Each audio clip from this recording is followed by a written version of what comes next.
দুই বিদেশি সহ বিপিএলে 12 আম্পায়ার, 4 ম্যাচ রেফারি।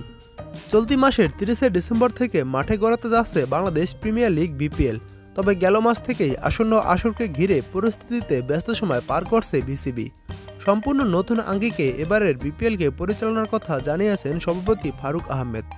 আম্পায়ারদের তালিকা ইতিমধ্যে ঠিক করে ফেলেছে বিপিএল কর্তৃপক্ষ। এবারের বিপিএলের মাঠের দায়িত্বে সব মিলিয়ে থাকবেন 12 জন আম্পায়ার। এর মধ্যে 10 জন দেশি এবং 2 জন বিদেশি আম্পায়ারকে দেখা যাবে। এছাড়া ম্যাচ রেফারি হিসেবে থাকবেন 4 জন। স্পোর্টস বাস বিডিকে বিষয়টি নিশ্চিত করেছে বিসিবির একটি সূত্র। এবারের আসরে উন্নত মানের ডিআরএস, হকাই, স্পাই ক্যামেরা সহ দেখা যাবে আধুনিক সব প্রযুক্তি। দর্শকদের জন্য থাকছে নানা আয়োজন।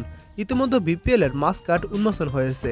এছাড়া একাদশ বিপিএল এর অনেক কিছুতেই স্মরণ করা হবে জুলাই আগস্টের ছাত্র জনতার আন্দোলনকে। শহীদ মীর মুগ্ধর স্মৃতির প্রতি সম্মান জানিয়ে গ্যালারিতে দর্শকদের জন্য থাকবে বিনামূল্যে পানির ব্যবস্থা। গ্যালারির একটি অংশ থাকবে জিরো ওয়েস্ট জোন। দর্শকদের সুবিধার কথা চিন্তা করেই টিকিটের ব্যবস্থাও করা হয়েছে। তাছাড়া প্রথমবারের মতো এই আসরে থাকবে থিম সং। আর আলাদা আলাদা শহরে থাকছে একাধিক উদ্বোধনী অনুষ্ঠান।